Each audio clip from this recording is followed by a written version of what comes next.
Welcome to another edition of Track Talk Live. I'm joined by the distinguished sports journalist, as usual, Leighton Levy from the Mr. Analyst channel. I'm Dwaine from Sports Talk Tech, and we're here to do what we do best, which is to give you informative track and field perspectives. And we might touch on other sports too, probably some life advice, but we need you to engage. We need you to post your comments. We need you to drop your likes, hit that follow button. Leighton, how are you doing? Not too bad. Been pretty busy, but then, as last few days I've been without a very important resource, which is my internet connectivity. Right. had to shoot my Shanice Walker interview at a friend's house, edit it at my sister's house. Got back internet yesterday after the whole from late last week right until today. So I'm good to go again, and trying to set up some more. So I've been pretty busy, but it's been mainly positive. So I'm kind of looking forward to the week ahead. No, that's good. It's good that you're back on high-speed internet, and we'll definitely get to the Shanice Walker interview in a second as well. But I think it's fitting to start with the Olympic champion over 100 meters, Julien Alfred. A few weeks ago, sitting right here, you and I were discussing, and I think you had dropped something saying she might seriously be thinking about this world record. Well, she showed up at the Woo Pig meet in Fayetteville, Arkansas, made a statement, 7:04 in the semis, 7 flat in the final, absolute control, total separation, however you want to think about it, powerful performance. Is she back, Leighton? Is she on a mission? Well, how do you make sense of it? Listen, when I saw both races, I mean, the 7:04 was a 7:04. I mean, it was a weak field, so it was just her focusing on the things that she needed to focus on. And remember now, she's coming off an injury that kept her out of the 200 at the World Championships last year. So this was her dust shaker, and then another run behind it. So to come out after September, October, November, December, January, February, so 6 months of recovery from injury and not competing and training, and to come and open 7:04 and then 7 flat. I don't know. I was impressed. I can't say that much. I congratulated her. I asked her if she was working on her mechanics coming out of the blocks and additional power, and she said she had pretty much confirmed that she was. She's been working on some of the final points of her, because the way she came out of the blocks looks a lot different from what we saw last year, where she seemed a little bit clunky coming out. No, she was a lot more streamlined. She was generating a lot more power. The separation that she got early in that race, in both races actually, was ridiculous. You don't get that kind of separation, regardless of who you're running against. You don't get that kind of separation that early in a 60-meter race. And she got that first separation in about the first 10, 15 meters. She was clearly ahead of the field. And she was even better in the final, 7 flat. It makes you wonder, with a few more races under her belt, with the intention of breaking the world record. Privalova was 692. I remember she's the second fastest all time, 694. So she already knows what it takes to get there. So when you're looking at what she's been able to do in her first couple of races in the season, it all goes well. I mean, World Indoors is what, 6 weeks, 6 weeks away. If she gets a couple of more races under her belt, and Eldrick takes the load off a little bit, because I'm assuming that she's not fully tapered for her first race of the season. She probably comes in heavy loaded anyway.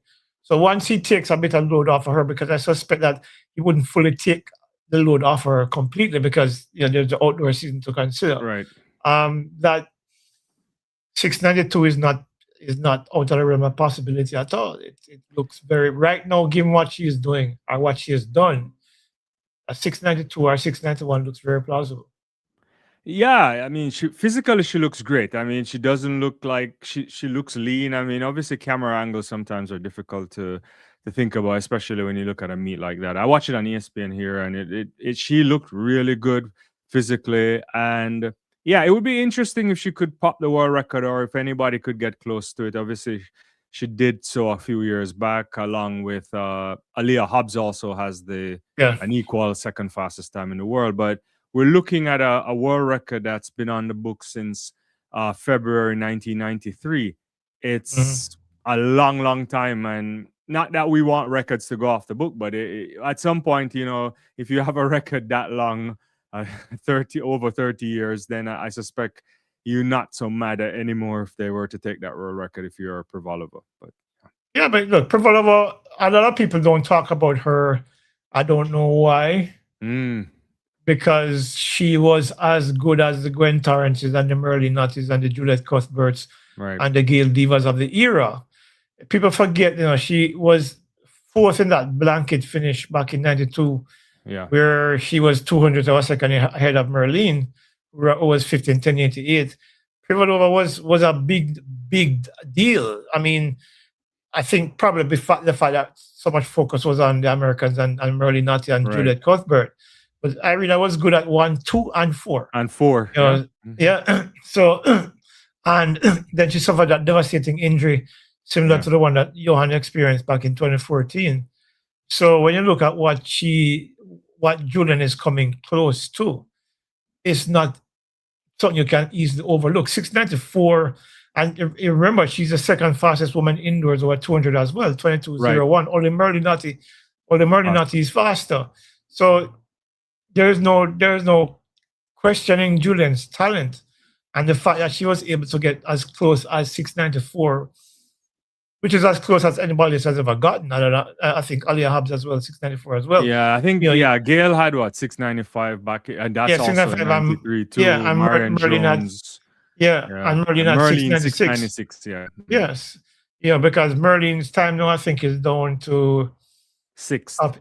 At 6 or 6. Yeah, 6 already down here. I think it's 6 on the list. Yeah. Yeah, because I know that my girl from Mirella Hori had bumped Elaine and Shelley off at the top 10. Right. I think she ran 697 indoors as well. So you're looking at but a small number of women have gone under 7 seconds and gone under 7 seconds consistently. And Julien is one of those. So this has to be a very positive start for her. And gives her a lot of impetus whenever she races next. No, I have to agree. And if you just still thinking about that list, it's a lot of women that are from 2-3 generations ago, if you want to, in a track and field lifetime, maybe even 4 now that we're thinking about it. But even just for Privalova, for those who don't know, and we encourage you to always look at the history of the sport, because Irina, 26 years ago in Sydney, pops up and wins the 400-meter hurdles, which is a reconstructed athlete after, as you mentioned, those devastated injuries. So, an outstanding woman. I mean, I don't know if it's because she was white and people think that white people can't run fast, but it's one of those mythologies that don't hold up over time. But she was an exceptional athlete. She was really quick. I remember watching races where Merlin actually had to catch her late to win races.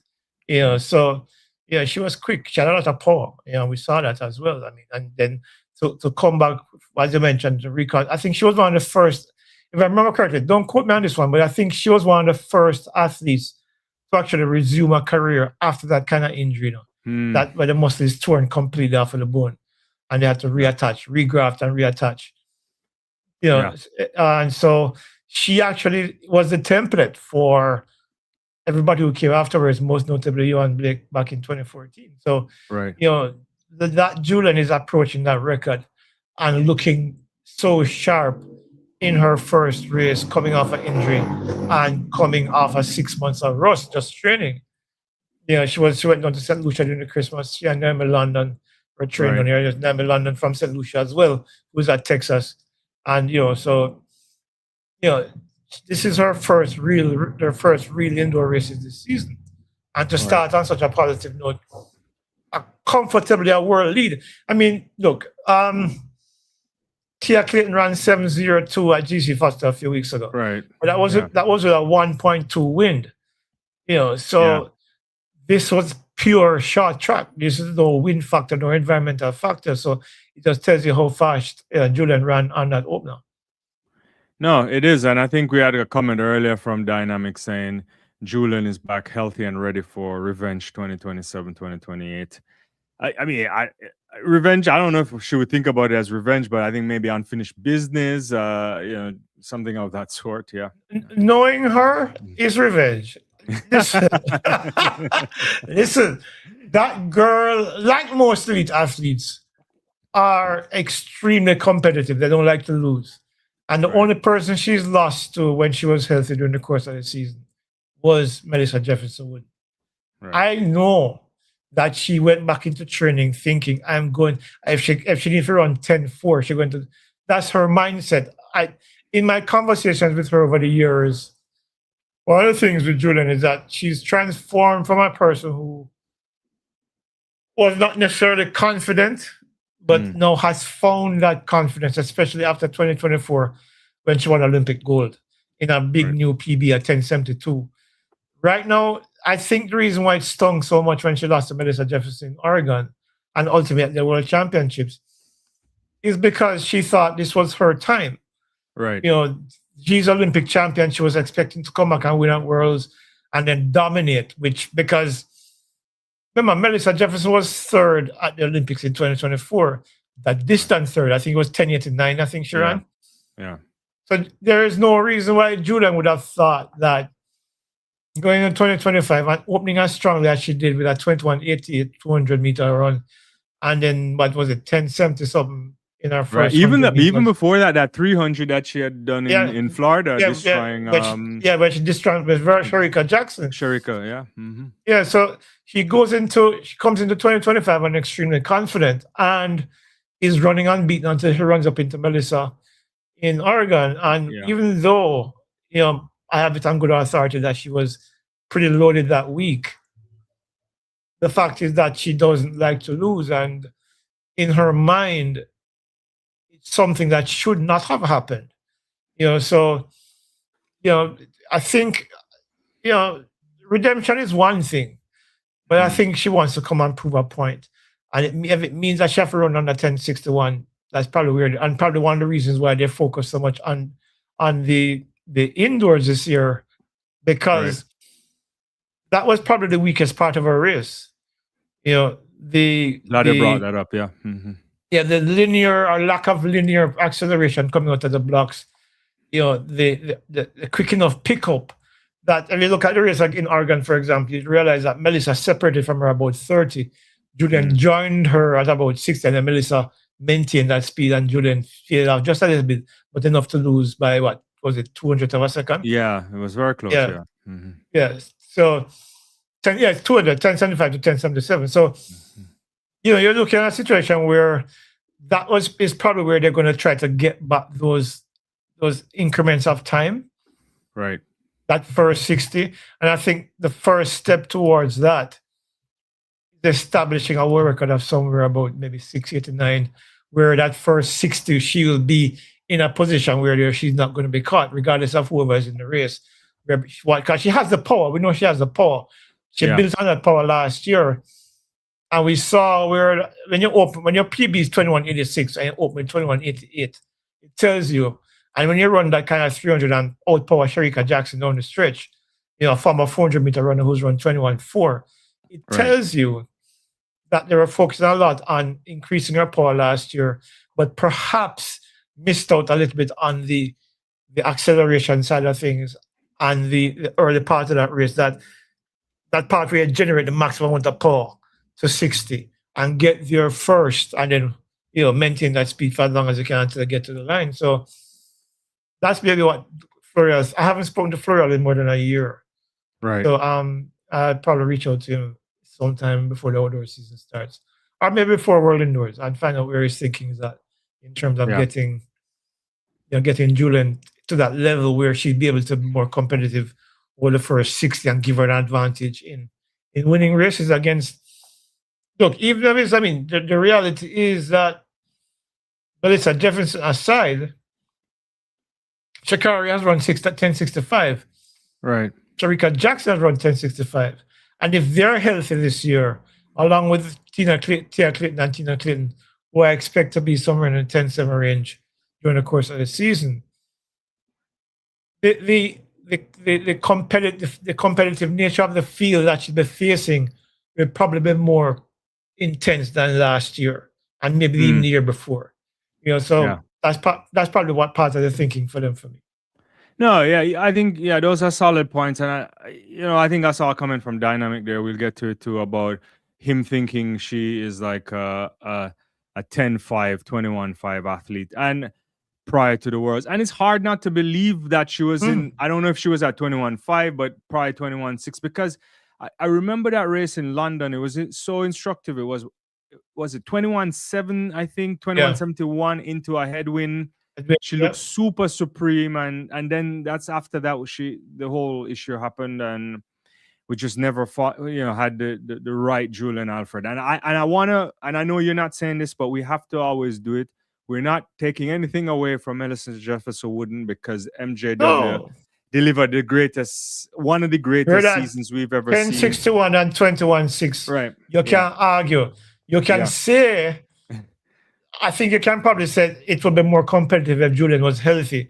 But you can't definitely say Julien would have won, because Julien has never run 21. I mean, she's never run 10-6, and she's never run 21-6.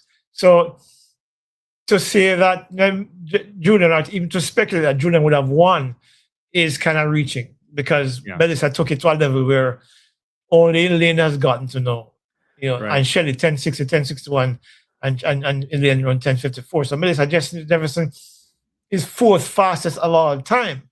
So you can't really you can't make a strong enough argument that had Julien been healthy, she would have won. But you don't know, because Melissa Jefferson took it to another level. And whether or not Julien would have been able to take it to that level is something that we'll never know. Right. I mean, what we do know, it would have been a fantastic race. Oh yeah, it would have been fantastic. Right, and we do hope we get that. We do hope, because the sport needs it.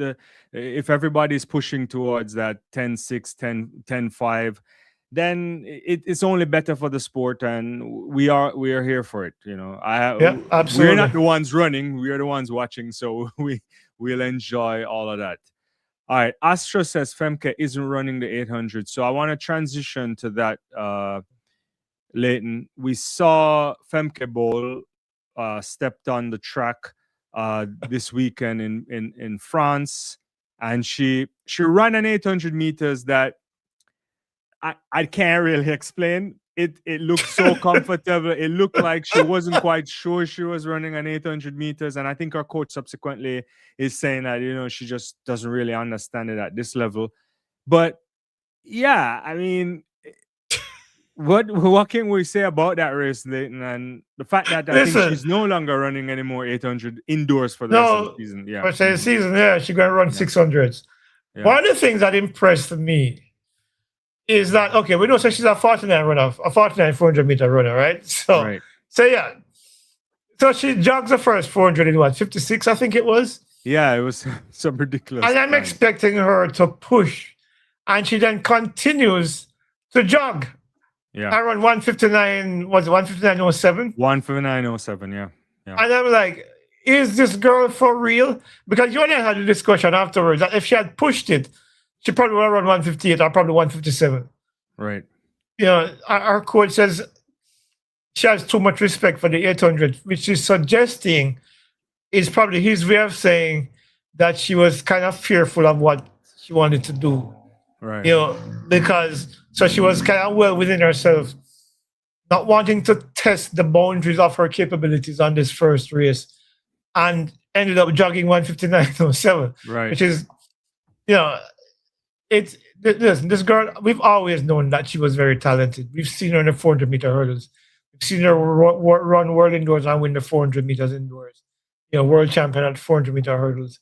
The only thing she's never won is the Olympics, and that's because of the alien in the United States who's pregnant now. But when she announced that she was stepping up to the 800 this year, I was curious to see how she would approach it, which is one of the reasons why I wanted to see That intro, I didn't get to see it live. It was annoying because I had no cable, I had no internet, nothing at all. I couldn't see anything at all. But then eventually I got to see the race and watched it about 4 different times, looking for any indication that this girl was pushing in the last 400, the last 20. She was not. Yeah. I still can't find it. It just looked like someone on a training expedition thinking about the novel she just read in her head, and it was a nonchalant performance. And you look at that, it's definitely 158. It's definitely, if she pushed, I think it's a 157. And it's scary to think that you just walk up in your first race and you're gonna do that type of performance. So what she does outdoors rather this year it's gonna be interesting. Yeah. Yeah, because the thing about outdoors is that indoors is 4 laps. Yeah. Outdoors is 2 laps. And so because I think it's more a natural fit when you're running a distance like this outdoors, where that 400 hurdle strength, along with her speed and whatever endurance work she was doing down in South Africa in the off season. I think if she trusts herself a little bit more, not afraid to fail, I think that's probably part of the reason. New event, you're not so sure about it. You're not quite sure what you're capable of just yet. So when she goes out there and she probably runs a couple of 800s and probably run against, I suspect I'd probably put her against a relatively weak field with maybe some 2-minute runners and so, and let her test where she's at in terms of being able to comfortably run a 56 first lap, and then probably come home in a 58 and see if 157 or 156 is possible. Right. Because right now, based on what we saw, I think within a year, she's a 156, 155 runner. Yeah. And she has to be that if she's going to be competitive, because the sport is in 154 with a bunch of women that can do that. Adari coming on last year from Kenya. Obviously, you have Hunter Bell surprising the lot there, and Keely will be back. Vero, I think the Brits have this woman Buffy running 157 this year. So you just never know. I mean, there's so many athletes out there that if she really wants to get a medal, I think she really has to get to 155 as quickly as possible, maybe over the next year or so. And then, because look, against all of those women, her flat speed is better than most of them. Right. Yeah. So even if her race strategy is to draft off of the leaders, instead of tucking her shoulder, maybe second or third, and just stay in pace, because she doesn't have to exert as much energy as they would to go as fast as they go. And just tuck in and then use her that incredible speed endurance that she has for the 400-meter hurdles and push home hard. She could take on a quality field after a few more races and challenge, if not beat everybody. Right. That's what I saw when she ran that race on the weekend. It was ridiculous. So. Yeah, I agree. I think you're right on that. The biggest issue for Femke transitioning outdoor is she's going to run up against season performers, and they will kick pace on her in a way that she probably doesn't understand. I think outdoor is not much of a problem if you're running with if you're running on the circuit with Wave Light or a pacer, you can kind of build off that. But you get into a championship performance, it's different, and you have to learn that really quickly. Yeah, look, it's not an easy event. Huh? I remember, not using my high school example, experience as an example. I ran a 2-minute 800 in high school one time. Many years ago. Many years ago. And lay down in the middle of the field at the cartridge for about an hour. I could not move. So it's not like you're just going to get up and just become a world beater. No, she's not. That's going to happen. Right. But I think once her body starts to get used to the oxygen efficiency that her body requires, how to manage the speed distribution, how to then time her runs, I think in a year she'll be among the best in the world. I honestly believe that. It's not like she's not an ordinary athlete. She's an extraordinary athlete. And I think once she gets used to that idea, what her body gets used to that idea of pushing those limits, I think she'll be right there among the best of them. No, I agree with you. I think that makes perfect sense. Let's talk a couple more performances before we go into some other storylines. At that same meet in the Tyson meet, well, not the Tyson, the meet in Whooping. Fayetteville, yeah, Whoopig. We saw a world leading performance by Amber Anning, 50-51, looking really good in a very competitive race with Britton Wilson, who is happy. I'm happy to always see her because she's multi-talented, a 49 low runner on both indoor and outdoor. And then in the second installment of the 400, we saw Price out of Jamaica there, 51-61. Yeah, Nikisha Price winning there.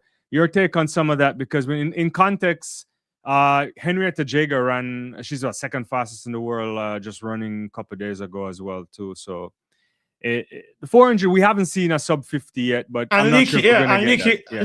Leaky Claver ran 50.5 as well. Yeah, and she ran 51 flat earlier in the week too. Then she went to Madrid and ran 50. Yeah, you're right. Mm-hmm. Yeah, I think Amber looks good. Remember, Amber was part of that foursome at Arkansas with Nikisha Price and Kayla Brown. And trying to remember, I keep forgetting who that fourth girl it was. It was Amber. I mean, Nikisha Price. Wasn't it Adelike? No, she was at Texas. Yeah, sorry. I'm trying to remember who the fourth person was, but 50 points. I mean, to be fair, Amber has not. She hasn't completed the transition yet, I don't think. But she's getting there. And I think we saw the first indication of that. Because I know that most likely she's preparing for the British trials to pick the team for World Indoors. Right. So her progress is a little bit ahead of everybody else. Because I'm not sure that Nikisha Price is going World Indoors. I haven't heard anything to suggest that she is. Right. So she's a little bit ahead of everybody else. But she looks good. I mean, she looks strong. I remember seeing her last season, looking, she was up and down. She wasn't particularly consistent. Right. But it was a good run from her. I liked her first 200. She went out fast enough and she held on pretty well. Showed that her speed and strength endurance were right where she probably would have liked it to be. And it was a world lead, right? Yeah, it's a world lead. It's still a world lead. And she looks good. I mean, and she actually, when you look at her physically, there's ways to go to her. So she's not at the prime body. Well, in the context of, we always have to be careful how we describe women. But she's not at peak performance body as, but and I like it. She probably does come because I think she ran a couple of weeks. She ran a week before that as well, I think. Right. But but she looks like she's running into the kind of shape that will allow her to go to the British trials and qualify. I don't know if she's going to win at the British trials. Right. I just right now in my mind I can't see anybody beating her going 400 indoors at the British trials. So most likely she'll win there. And that's a good space for her. I mean, look, in Paris she ran 49.29, I think, national record for them there.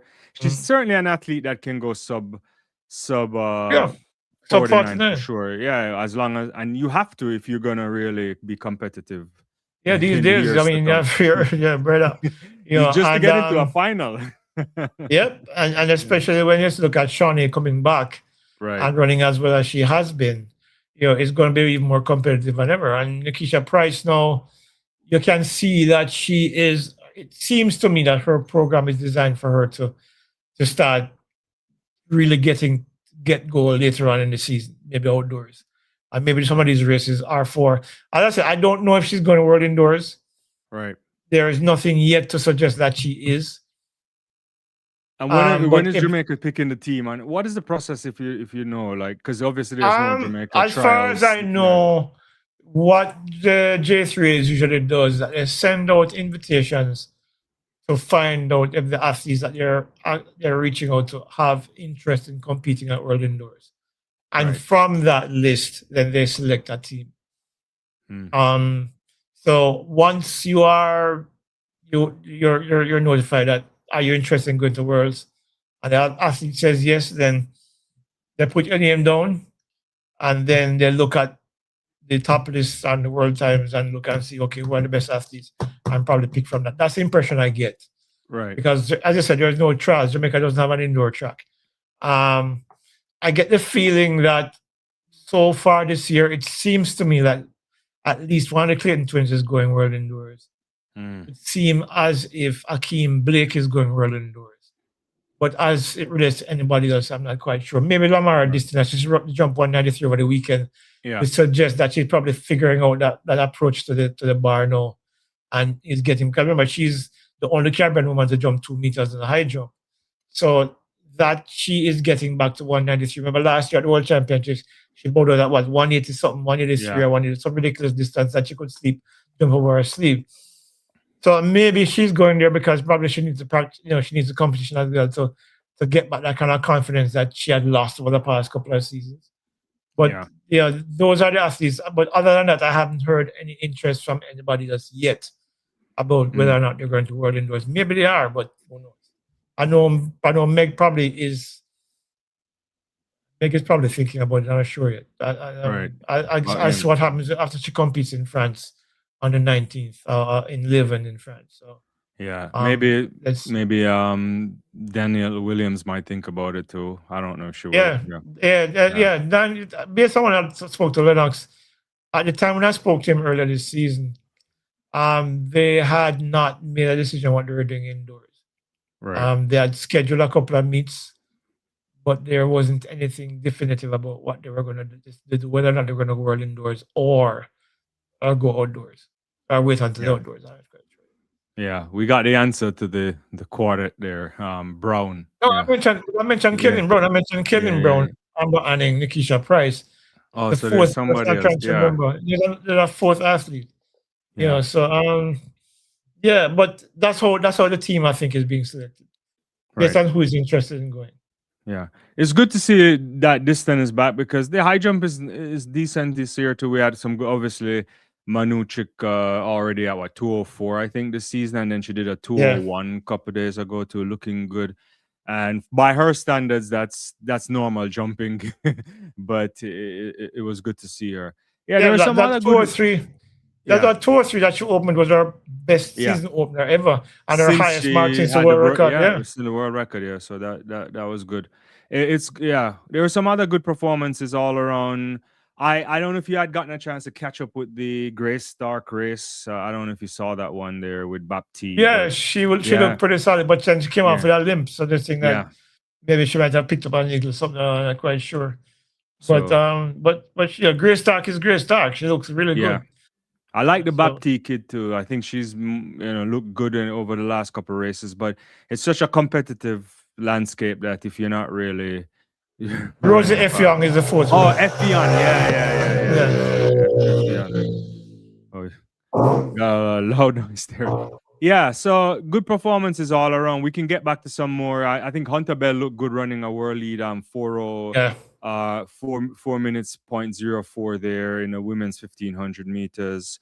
Look, I don't know what Hunter Bell is gonna do this season or in the next couple of seasons, because the 800 is certainly a different space for her. She medaled, and I'm not sure if she's gonna go back to the 15. I tried to ask them, but they didn't want to talk to me about it. So the thing about it is that, but she's had a pretty good season the last couple of seasons. Yeah, I mean, so there's a lot there for her to build on, and who knows? I mean, she can run both distances, so it's a situation. I guess it depends on what her program looks like, and I think you'll probably see more of what she's capable of as a indoors. Most likely, she's going world indoors. Yeah, British athletes tend to want to go world indoors as well, and so I think we'll get an indication of what that looks like later on in March. Right, and for Hunter Bell, she's 32, so it's not like there's a lot of time. I suspect she might want to make a push again for next year. Yeah, you could still push for the Olympics in LA, but by then you never know what might happen. I think objectivity is asking, What do you think? No, I'm just speculating here. Both of them could actually end up going. I'm thinking what I meant to say was at least one of them is going. So I hope that clarifies that. Yeah, no, it would be good. I mean, it's a good space. I like to see it, and I like that the Jamaicans or even the athletes who don't come from cold weather climates are taking the indoor seriously. We've talked about it. I know it's like I'm beating a dead horse here, but there's a lot of money in the context of track and field. Let's be clear. Yeah, In the indoors, indoor yeah. season, there's a lot of meets. There's the gold meets. If you are top of the league, you'll get a spot into the into the gold final, and there's money to be had, like $40,000 prize money out there. And so for some athletes, make some money, and the sport is truly interesting, right? Some athletes, they live outdoor and others can't, they can't come outdoor. They basically are indoor athletes, so look, I mean, I say it's all about earnings, huh? And if you can add a few more dollars to your bucket, to your basket, and you're running indoors, why not? Doesn't take anything off. It actually prepares you, helps prepare for outdoors as well. Because what we've seen from Hakeem Blake this year indicates or suggests that he could be running well. Because I just saw him again recently. He still looks big. Looks like the gym is a consistent part of his program this year, which means that whatever battles there are between the top 4 guys in Jamaica, Kitchen and Oblique and Brian, who's running a couple of meets indoors as well. It could be a bang up season, for those guys as well. So any opportunity you get to earn some money, jump at it. And I mean, in the context of Blake, as you're mentioning, to new sponsorship, this kit sponsor, is nothing better than going to a World Indoor Championship and showing them that you can get a medal, right? He's done it. He's been there before. Been there before. And On is actually being a little bit more aggressive now, it seems, because they signed both Kambunji sisters. I had that on the list, but you brought it up. Munjinga, gone from Nike. When I saw that today, Ditaji's gone too. When I saw it today, I never, my immediate thought was, is it like an Alison Felix situation or something like that? But it's clearly not. I think they're aggressive. They've already gone after Soufiane El Bakali already this season. They're trying to make movements into the track and field space by getting some. There's space, because I don't know if people know this, but Puma is kind of in a financial bind where I think a Chinese company, I'm trying to remember, actually bought a 29% stake in the company for about 1.5 billion, I think. Something like that. So they're not awash with cash right now. And Nike's in issues too. Yeah. So they're putting back a little bit. So there's a good space for On to jump into there and get some athletes who might be available, Right. We mentioned, of course, they're looking. I know they're looking at Jamaican market. They've signed Blake. They've signed Dejeuner Oakley to another contract, with the likelihood that they'll sign her as a pro when she finishes her collegiate career. Objectively, I had a question that I think is an interesting one, where he says, how many of our elite athletes do I think will go into the Commonwealth Games? That's an interesting question, because there was a time when we used to send a lot of our good athletes, our elite athletes expressed an interest in going to the Commonwealth Games. For the past decade or so, though, more than that, actually the past 2 decades, we find that they're not that much interested in it anymore. Right. I mean, I don't think Oblique is going. Finish what you were saying. No, I was gonna say I think it's the World Championship phenomena that's shift the focus on the But go ahead, sorry. Yeah, man. So I don't think Oblique is going. I don't think Chicane is going. I don't think. I have nothing to suggest that Brand Level is going. I don't think Sherika Jackson is going. I don't think she's ever gone there. I don't think the Clayton twins. I don't think Johnny Smith. I have not gotten the impression from it. Put it this way, I have not got the impression that our elite athletes are interested in going to the Commonwealth Games. In fact, I'm not even sure Julien Alfred is going to go. And she's not Jamaican either. I think what we'll see at the Commonwealth Games, what's her name? Shanice Walker said she wants to be on the team. Right. So if she wants to take that opportunity, she will take it. And I think we'll probably see some of our next tier sprinters, go. If he is healthy, maybe they will probably want to get Rashid Broadbell there to get him back into kind of competition shape. If I was his coach, given if he's recovered and fully able to train and prepare, I probably want him to go and test the waters there and see what it's like. But I don't think we're gonna send. I mean, maybe someone like Daniel Dodd, shot put thrower. Thomas Dodd. I think Thomas Dodd should probably go. Well, I don't think is many she of our back in good. are. Is she back in good standing with the governing Yes, body in yes. Jamaica? Yeah. I don't know. I don't think so. But she threw 19 meters just the idea. So if she wants to go, they will probably send her. You know. Yeah. You know. Objectivity. I think I think it's in Johnny's best interest that she goes. Why? Because she hasn't raced much the last few years, and to get her credentials back on track. Because I think I don't even think. I'm not certain, but I don't think she has a sponsor anymore. I think her sponsor has Osmanship expired. I think going to the Commonwealth Games and doing well there, possibly winning. I don't know if she can win it. Look, I know her objective. She said it to me last year at trials that she wants to go below 11 seconds this year. If she can run 10.9 or 10.9 or 10.8 this year, she can probably go to the Commonwealth Games and win a medal and probably earn a sponsorship because she's 30. She just turned 30 a couple of weeks ago. So it would be, if I was her agent, if I was managing her, I'd have said, Johnny, think about Commonwealth Games because you could probably do some damage there and catch some attention there that would probably get a new sponsor on board. Right. A couple questions. I think I see Sonia on your channel now. She's over here. There was a question from Richard Green on your channel, 748. How much money does an athlete make for an indoor meet? That depends. I think what we know this year is that if you end up getting on the top in the world gold, so it's broken down the same way as the outdoors. There's gold, silver, and meat, and so on. So and there's the appearance fee. There's the prize money for winning. The Gold Tour has more money than others. That includes like the likes of the New Balance or Milrose Games and the meet that the Calshore meet we saw in Dortmund over the weekend, Madrid. So and I think there's one tomorrow too. The Belgrade one, there's one in Belgrade tomorrow. I think. I think so. Let me check. Yeah, I think that might be a goal. I think the athletes earn an extra $10,000 if you are on the leaderboard here and there. So it's not tough. It's not Diamond League money like outdoor, but it's enough for them to get flown. Belgrade is when is the 11th? Yeah. Belgrade is tomorrow. Yeah, tomorrow's the 11th. Yeah, so that should be good. There's a couple questions here. Let me ask. Sonia is asking, do you think the enhanced games will be a success without enough athletes for it? It all depends on who shows up.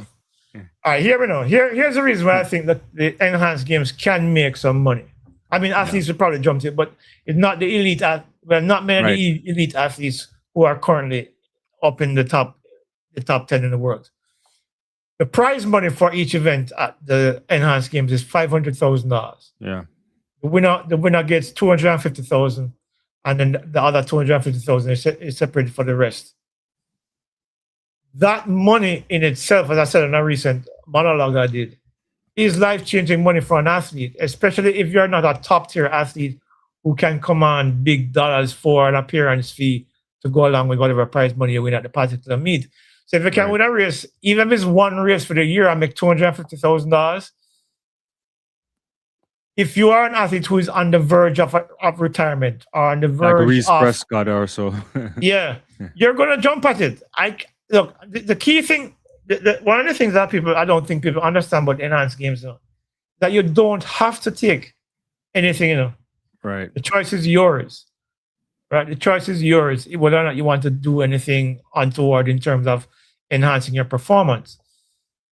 But let's say, look at a Reese Prescott, for example, or Fred Curley. Fred Curley, for all intents and purposes, at the back end of his career, right? He's 31. He's not going to come back and beat a healthy Kishian. He's not going to come back and beat an Oblique Seville. He's not going to come back and beat a Noah Lyles. He's not going to come back and beat a Kenny Begner. Right? So if he goes to enhanced games and win 100 in a 1080 something or 1090 something, which he's capable of now, $150,000, that's money. That's like taking candy from a baby. So what it is, I think, are the potential is that there are a lot of athletes who would consider it because of the prize money. Now, here's the other side of it. When Aaron D'Souza and his partners sit down and look at what happens on the first enhanced games in Las Vegas, whether or not it generates that kind of broadcast money and attendances that will then make it worthwhile and give them reasonable ROI on what they're investing, then it might carry on from there. But if it does not succeed, then at least the athletes come up with some money. Because take, for example, what's your name? Jamaican chick there. Yeah. Not Shakira. Not Shakira. Yeah, the one that signed the other day. Yeah. Yeah. And her name's That used to be at UTEP, who, by the way, is the fiance of Sean Bailey, for those who don't know. She is an 1134 athlete. She is she's 26 years old. The likelihood of she getting a shoe contract now at 26 at 1134 is very unlikely, right? Yeah. She wants to start a family with Sean, run enhanced games and win, which based on who we've seen them sign up so far, is very possible. And she walks away with $250,000. That's good enough money for pay down on a house and start a life. Because I think she and Sean are engaged. And so, $250,000, you have some money you can pay down upon a house and then, start live your life as a family. Sean can go and run in track and field and do and thing, because I don't know if he still has a contract, but, certainly he can be on the circuit and make some money once he stays healthy. So the incentive of the money and the amount of money, because as I said on the monologue, if you keep winning a Diamond League race, it's $10,000. Yeah. You have to win 25 Diamond League races to equal the amount of money you get for that 1 hour shot at enhanced games. So from the monetary aspect of it, it will probably probably attract a few more athletes. Because I don't think that going to care whether or not it affects the image of the sport in itself one way or the other, because once them get their money, people can say whatever they want to say. I agree. I think that's what's happening, right, Leighton, in the sense that, it's an objective is asking about will they get the money? They will get the money, because it's not about their performance. It's if these guys are on a longevity quest, D'Souza, all these backers, these billionaire guys, they're looking for, testing the body to human limits. They want to live longer. It's like almost like a tech cult thing, which I didn't release my video on it, but it's a whole process on this. And so the athletes that are going are athletes who clearly aren't at the top end of the sport, and so they're lending a level of legitimacy to something that is I don't necessarily think should be happening. But and these guys are selling supplements. Yeah, they're selling supplements. They're gonna sell you these kind of ways to live longer, and you have these games. It's a part of the whole marketing scenario here, where you could say, look, it's like I would say, it's like the Red Bull strategy, right? They don't sell soda, but they sell this idea of extreme performance. And so getting these Olympic athletes in swimming, in boxing, in track and field only will lend the enhanced game credibility. And as you say, they don't have to take the performance enhancement, but once you're in that kind of space, it's just over. And I think I don't know your take on this. I don't know if I've asked you explicitly on this, because like in some sports, I think was it diving or one of those World Aquatics rather, they basically codify in their bylaws that if you go over there, you're done. Track and field hasn't gone that far yet, but should they, right? Should they say if you go there, that's it? Yeah, the thing about it is that once you step into that label of an enhanced athlete, your credibility takes a hit immediately. So if you come back to the traditional sport, people always question your performance, regardless of what you do, regardless whether you're clean or not, because you've already besmirched your own image by competing at enhanced games. So imagine you're picking a poison. Yeah, imagine when we look at athletes who miss whereabouts violation and we say, look, you're opening up yourself for a lot of questions. Imagine going into an enhanced games like this. I just think, my take on it is that I don't really like it, but let's move on. I know there's a bunch of comments coming left, right, and center. I want to ask you about something since we talk about. I saw someone said Commonwealth Games and other things. Gout. I don't know if you saw this. There's a report. He's not going to the Commonwealth Games to represent Australia. He's going to go and focus on the World Indoor Championships, because not indoor, the World Junior Game, U20 Championships in Oregon later on this year, because the timing is just like right beside each other. I listened to the interview from Australia there, Leighton, and his coach was right there. And I said to myself, actually, this is probably the right thing to do, because the kid is young. There's no real reason to go push him to run in the Commonwealth Games. I know he was at, they pushed him at the World Championships and so on, but let him grow up in a way that he'll have all his life to be with the senior athletes. He won't get a chance again to run at the World Under 20 Games, and he probably wants to do something special there. What's your take on it? Do you think it's a good idea? Yeah, I think so. Listen, going to the World Championships is one thing, but I think what he discovered last year is what it means to compete at that level. Right. And so they would have answered a number of questions last year about what is required, because the man up at top fast. I mean, everybody was making a big deal about how fast he was running until he ran into the really fast men. Right. So don't push him. He just turns 18, right? Yeah. As a kid, yeah. So go World Under 20 Championships, compete there, and then take your steps. You went up to the highest level, found out where you were wanting. So now you know what gaps you need to fill. You know what areas you need to work on. You need to work on maybe additional strength, additional speed endurance, some core work. I don't know what it is. Whatever it is that they discovered. Yeah. Plus he's growing too, right? Yeah. Yeah, and his body's still developing. So take your time. You got a taste of it at Worlds last year. You found out that when the man them really fast, and because he ran 19.28.4. We saw Brand Level jog that. They put them there around. And so go World Under 20, win there, and make some money, make your name for yourself, and take your time, 18, 19, 20, and come back to the big leagues when you're ready. When your body is fully developed, when your strength levels are close to where they will be optimally. When your mechanics are where they need to be, where everything is in place, then you can come back and then compete against the rest of these guys. Yeah. And I think they're sensible, because I remember listening to his agent a year ago, and they're like, we're not doubling. Last year they wanted to double, because he's a big sensation in Australia. Everybody thinks he's, they put him in the same category as the next Usain, and that's a hell of a pressure on any athlete. You just can't do that, because you don't want to do that, right? And so you have to let him develop, grow. And I think last year he has a nice contract with Adidas, I think, and he was experiencing what it's like to party with the big boys. But it takes a lot to go back-to-back fast times, and especially as he's still doing schoolwork, right? He's not ready for this kind of a life yet. So I think they made a sensible choice there. Yeah. Yeah, because look, when I run 19, you run 19 and you look fast, and you run 20 points, you look fast. And buck upon someone that run 19.6 for habit. Right. Yeah, it's a different kettle of fish there. So baby steps, Yeah. Thanks everybody for coming through. Don't forget to be liking the videos. I know we're streaming on live on both channels, so that's how it goes. We'll get to it. I see Astro here is gonna get upset with me right now, but I want to bring up Grand Slam track again. I think he thinks it's a dead story, but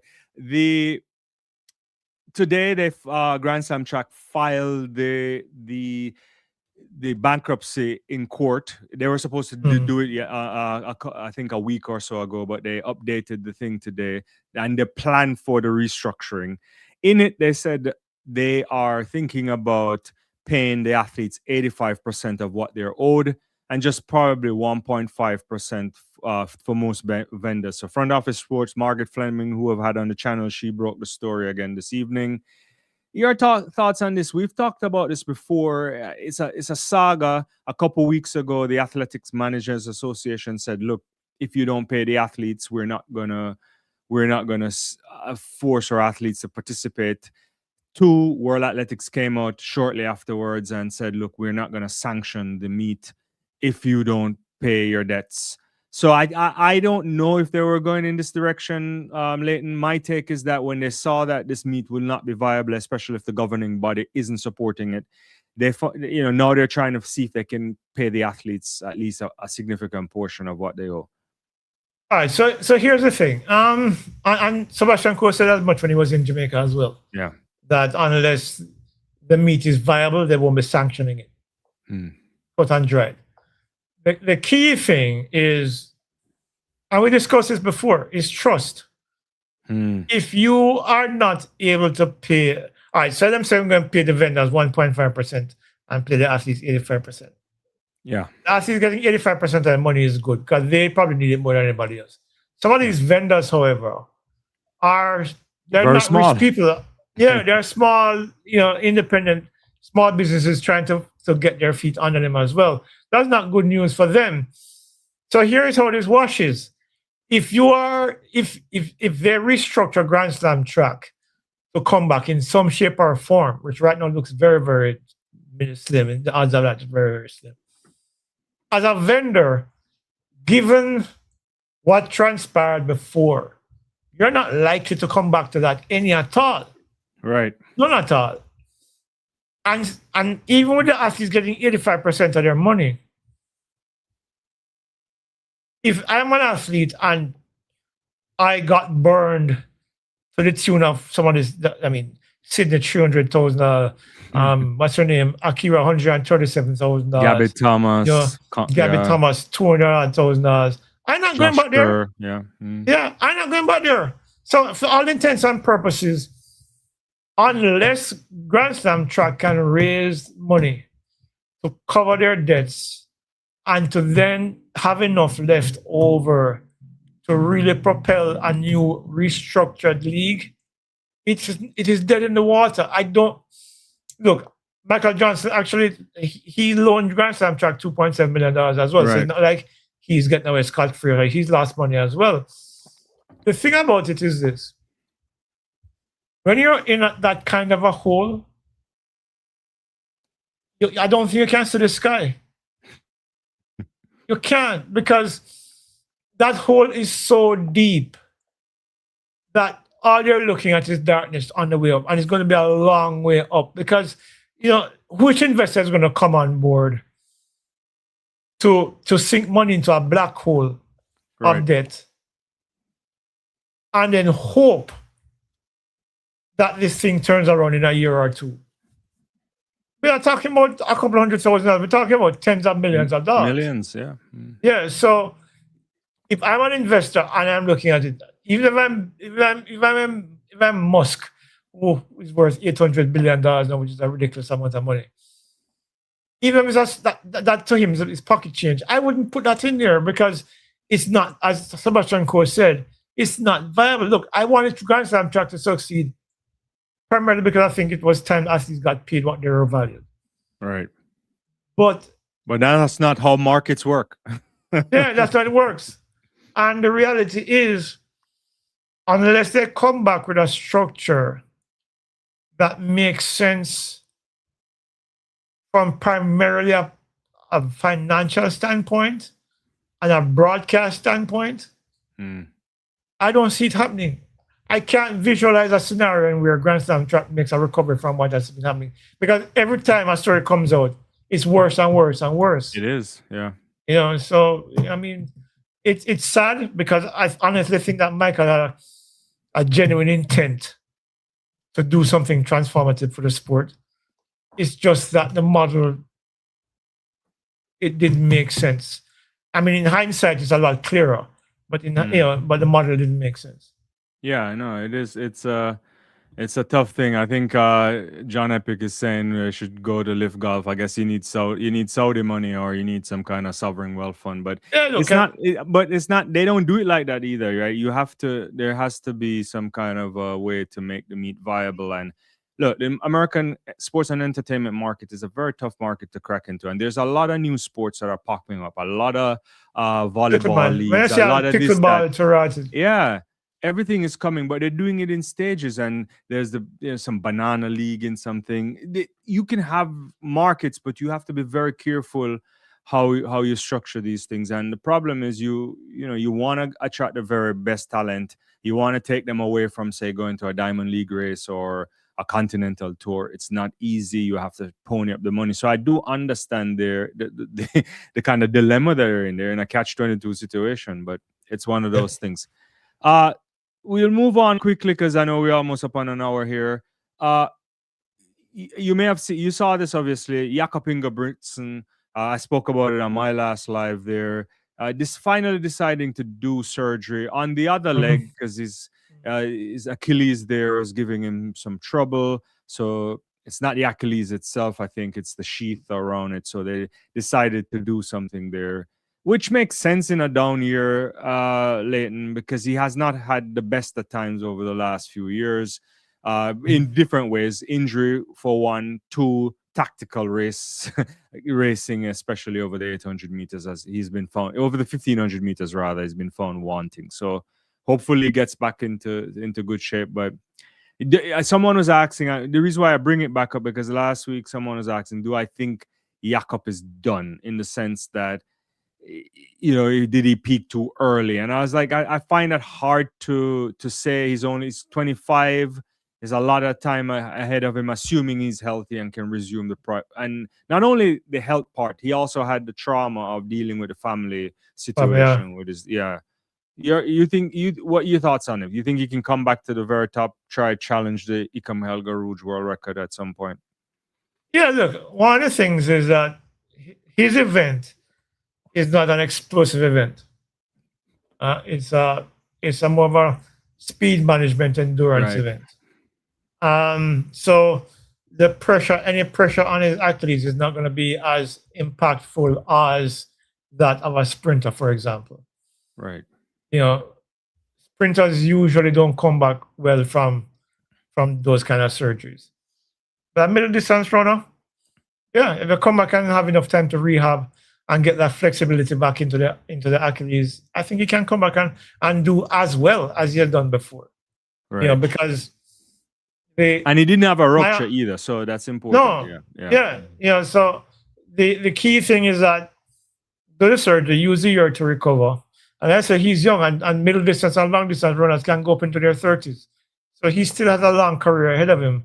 And I think while he might probably struggle in the first year back from that surgery, in another year after that, I think he'll be back close to his best, if not at his best. I don't necessarily see those kind of surgeries as being detrimental to middle and long distance runners.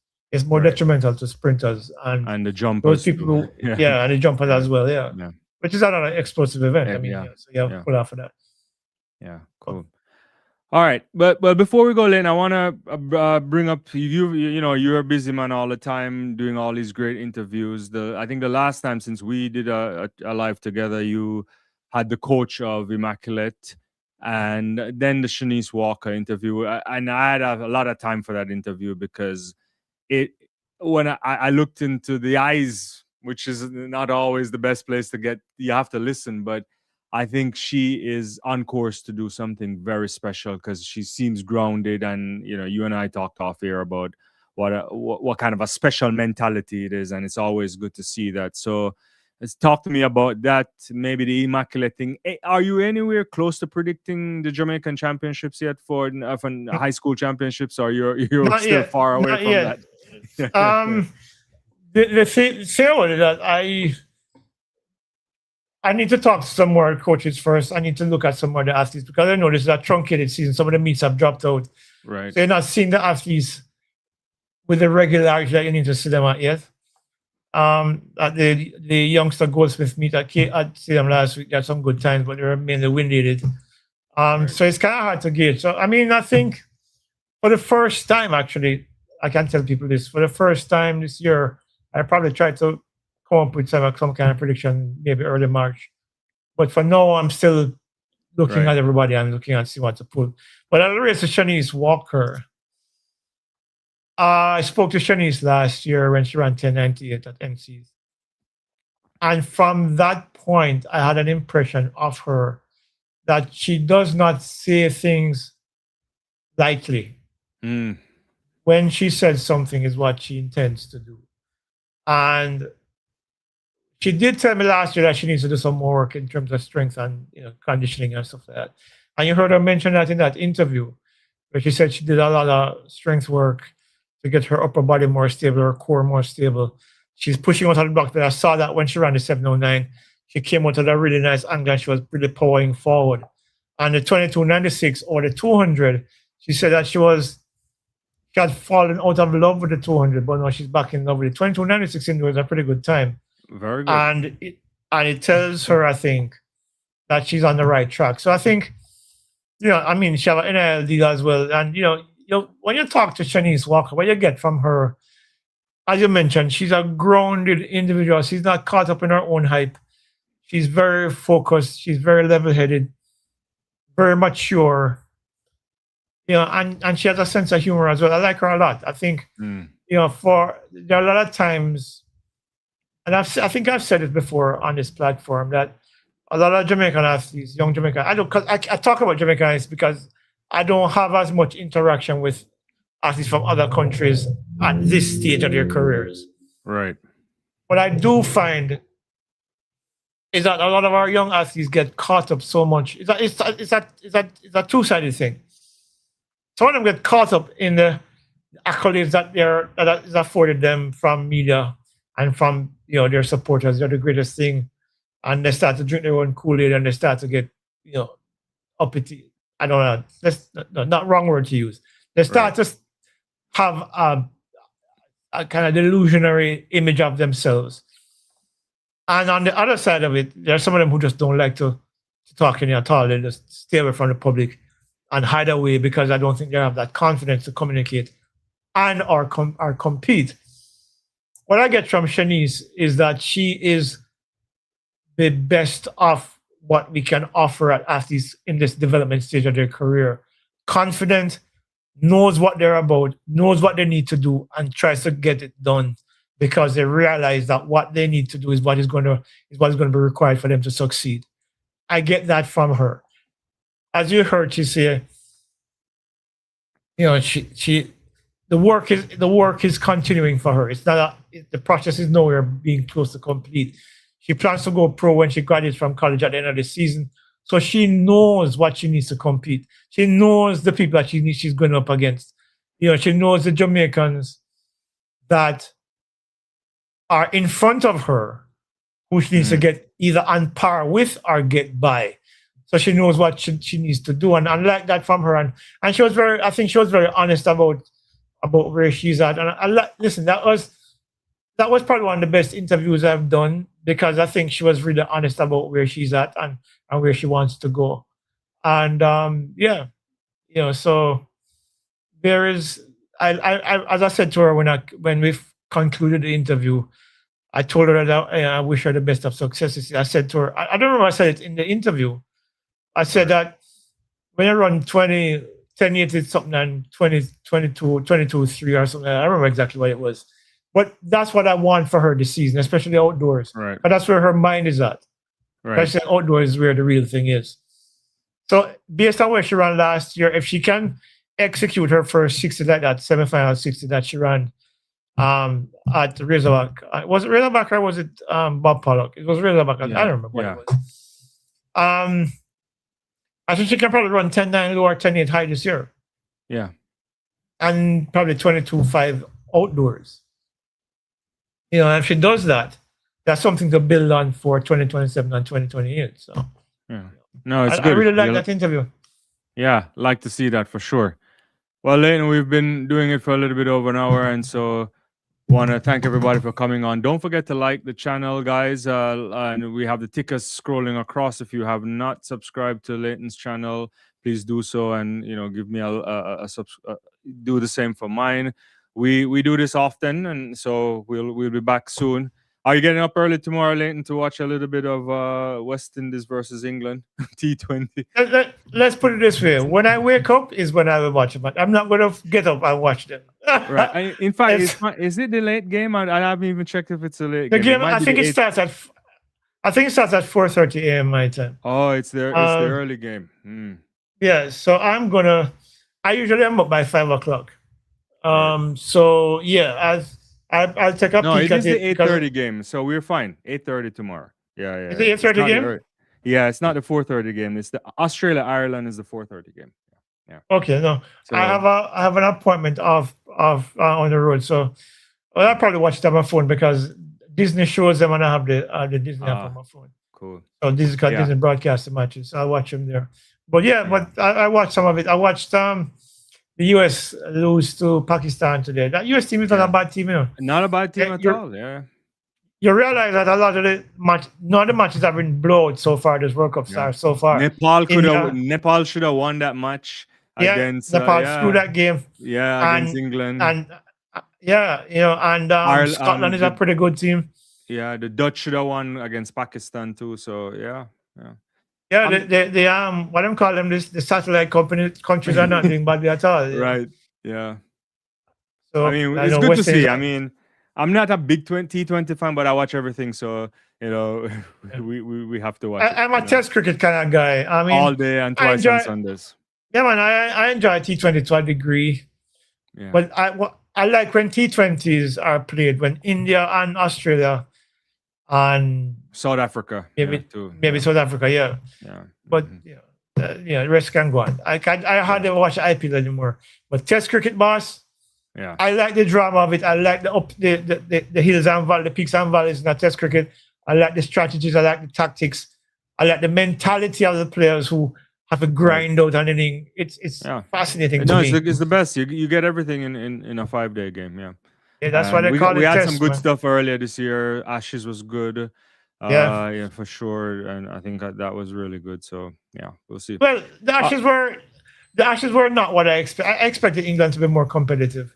Right. And they were steamrolled by the Australians. And I think what's the brand of cricket they call Bazball? Bazball. I think Bazball has been found out. Yeah. I never liked the Bazball thing at all. I mean, I always think that they kind of, I didn't really give credit to the West Indies teams of the 70s and 80s who really was much more ferocious in terms of what they could beat. We could do whatever we want. So we'll see. People asking about the Winter Olympics. No, I'm really watching. We talk Winter Olympics later this week. The Jamaica, what's her name? Mika. Right. Competes on the 12th. And I think the men's team, the 4-man bobsleigh, competes on the 22nd. And then the 2-man bob are in between. That's, but it starts from a Caribbean perspective, because Trinidad as well will be on this week, later this week, from the 12th, day after tomorrow, going onwards. So we're looking forward to that. Yeah, I watched a little bit of the ski stuff, but I haven't really. I'm not a winter sports, Yeah. Yeah, I it's funny enough, and I used to watch a lot of winter sports back in the day. Yeah, but not so much anymore. I don't know the downhill slalom is to me one of the most exciting things. When them going between the flags and the jump is crazy. And there was an interesting story there. Guys were injecting their penises. Yeah, I talked about it the other day. They were doing hyaluronic acid. Hyaluronic acid. Forget more aerodynamic. I'm like, you got to be kidding me. Yeah, it is. The lengths or the lack thereof people go to in order to get an advantage in sport. Yeah, it's crazy, but so we can probably do something after that. I'm trying to line up a couple of interviews. Actually, I did an interview. I can tell you guys. I did an interview with JD Manuel last week. In fact, the day before I lost my internet service. I'm not sure if I want to publish it. Right. She's shy, and she wasn't particularly open because she's shy. And I don't know if publishing it will embarrass her or it will help her. Right. I'm mulling it now. I'm gonna edit it tomorrow and see what it looks like. Yeah. Maybe the clips of it then. Yeah. Yeah, but because she gives some like one-word answers and stuff like that. I really want people to get a sense of who she is. She's a really delightful young lady, but China's thing. So if I do publish it, don't be too hard on her. Yeah. She's shy. And we tried it twice, but we had some connectivity issues. So we had to schedule it during one day when she was at school, which is one of the reasons why I want to carry it, because she made the effort to get it done at school, and we did it at school. And so let's see. I'm going to edit it and see what it looks like. I might take out parts of it and just keep the best parts of it. Cool. But yeah, all right, Leighton, and I'm working some others. But guys, it was good as usual. But thanks you guys. Thank you guys for joining. Yeah, you have a good evening, Leighton, and we'll be back soon. You know, you never know. We'll post it. You know, there's meets tomorrow and a lot of track and field, and we gotta do some other sports. And I'll leave you with I don't understand Liverpool, but that's how I'm ending the live. Brother, we could do an entire show about that. Yeah, and I'll be laughing all day. But anyway, Slot needs to go. Yeah, but we talk about that another time. All right, take care. Bye, everyone. Take care. Thank you, guys. Good night.